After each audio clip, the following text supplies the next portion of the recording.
Hello students, good evening everyone. Now today start the class 10th biology. We know that science are divided in the three segments. First is the chemistry, second is the biology and third is the physics.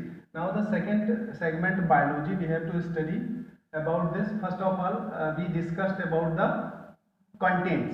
आज हम लोग चर्चा करते हैं biology के NCERT pattern के according contents की कौन कौन सा चैप्टर हमको उसमें पढ़ना है। बच्चों ध्यान से देखेंगे, ये आपके कुछ चैप्टर्स लिखे हुए हैं जो आपकी बुक्स है एनसीईआरटी की, उसमें ये इंक्लूड है। तो सबसे पहले चर्चा कर लेते हैं। जो पहला आपका चैप्टर है लाइफ प्रोसेसेस यानी जीवन की प्रक्रियाएं। जीवन की प्रक्रियाओं में आपको बहुत सारे ऐसे प्रोसेस पढ़ने हैं, ऐसी प्रक्रियाएं पढ़नी है जो आपके साथ रोज घटित होती है, यानी हमारी बॉडी में वो रोज घटित होती हैं। जिनमें से कुछ हैं, एक तो पहली चीज बात कर लेते हैं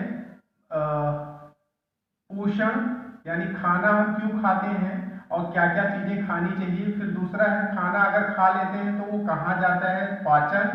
तीसरा है श्वसन, हम सांस लेते हैं, उस प्रक्रिया को समझेंगे, रेस्पिरेशन को। चौथा है सर्कुलेशन या परिसंचरण,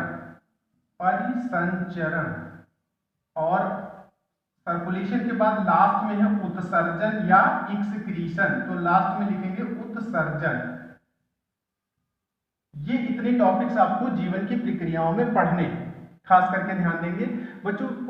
अगर बात करें जीवन की प्रक्रियाओं के अकॉर्डिंग, तो जो पोषण, पाचन, श्वसन, परिसंचरण और उत्सर्जन टॉपिक है, इसको हमें दोनों चीजों के लिए पढ़ना है, यानी कि जीव जंतुओं के लिए और पेड़ पौधों के लिए, बोथ साइड से हमें इसकी स्टडी करना है। एक बार यहाँ पे फिर से समझ लेंगे, पोषण को हम लोग न्यूट्रिशन बोलते हैं, यहाँ लिख भी देंगे न्यूट्रिशन, ये आपका पहला टॉपिक रहेगा। फिर है डाइजेशन, डाइजेशन पढ़ेंगे, और उसके बाद में फिर रेस्पिरेशन पढ़ेंगे।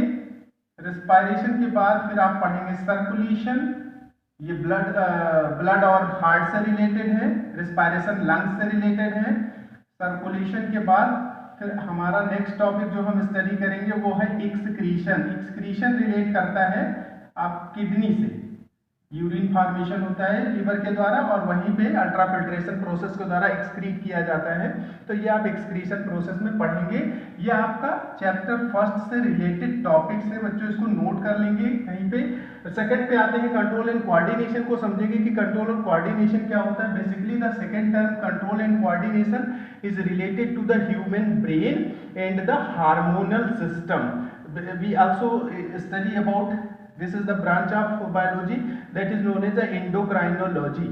ठीक है, इसमें हम एंडोक्राइनोलॉजी के अंतर्गत अध्ययन करते हैं कंट्रोल और कोऑर्डिनेशन के अंतर्गत कैसे किस तरीके से ग्रोथ आना, लैंगिक परिवर्तन का होना और बहुत सारी चीजों में इस पर स्टडी करेंगे। और ह्यूमन ब्रेन के बारे में अच्छी तरीके से समझेंगे, नर्वस सिस्टम को अच्छे से समझेंगे, नर्व्स क्या होती हैं, न्यूरॉन्स क्या होते हैं, इन सभी की स्टडी नंबर 2 पे करेंगे। थर्ड नंबर पे देखेंगे हाउ टू ऑर्गेनिज्म रिप्रोड्यूस।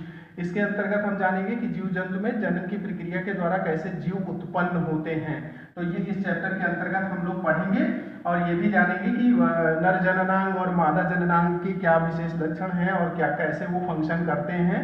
ये हम लोग प्लांट के अकॉर्डिंग और ह्यूमन बॉडी और एनिमल्स के अकॉर्डिंग बोथ साइड के लिए पढ़ेंगे। ये आप इसको कंफर्म रखेंगे। उसके बाद नंबर 4 पे आ जाते हैं हेरिडिटी एंड इवोल्यूशन को अध्ययन करेंगे। हेरिडिटी रिलेट करता है आनुवांशिक गुणों से, यानी जो हमें पेरेंटल से मिलते हैं अपने पैतृक गुणों से, वो हम हेरिडिटी के अकॉर्डिंग अध्ययन करते हैं। इवोल्यूशन या जैव विकास में हम स्टडी करेंगे process of changes in the human cycle, यानी कि आदिकाल से लेकर अब तक हम लोगों में कैसे जैविक विकास हुआ, इसकी स्टडी हम इवोल्यूशन के अंतर्गत करेंगे। सोर्सेस ऑफ एनर्जी में हम जानते हैं सूर्य पृथ्वी पर ऊर्जा का सबसे बड़ा स्रोत है, तो इसके अंतर्गत हम स्रोतों के बारे में जानेंगे कि कौन कौन से स्रोत हैं जो हमें ऊर्जा अवेलेबल कराते हैं। उसमें से फूड भी आते हैं, carbohydrate, protein, vitamin, minerals etcetera, ये सभी आपके किस में आ जाएंगे, सोर्स ऑफ एनर्जी में आ जाते हैं। नेक्स्ट टॉपिक पे बात कर लेते हैं, आवर एनवायरनमेंट पे बात करेंगे। पर्यावरण में हम लोग जहाँ रहते हैं, our surrounding area is called the our environment, और उसके अंतर्गत ecosystem, food web, food chain etcetera, इन सब की स्टडी करेंगे आवर एनवायरनमेंट में। This is the last chapter, sustainable management of natural resources में हम ये जानेंगे कि किस तरीके से प्राकृतिक संसाधनों का उचित प्रबंध करके हम उसको अच्छे से रख सके, जैसे कोयला, पेट्रोलियम, डीजल इत्यादि। ये आपका बेसिक कंटेंट है जो आपको बायोलॉजी के अकॉर्डिंग कक्षा 10 में स्टडी करना है। हालांकि सिलेबस को लेकर थोड़ी सी असमंजस वाली स्थिति हो सकता है, थोड़ा सा इसमें शॉर्ट किया जाए, लेकिन ये बात की बात है, तब तक आप इसको नोट कर लेंगे। Thank you so much. Please like and subscribe the channel. Thank you.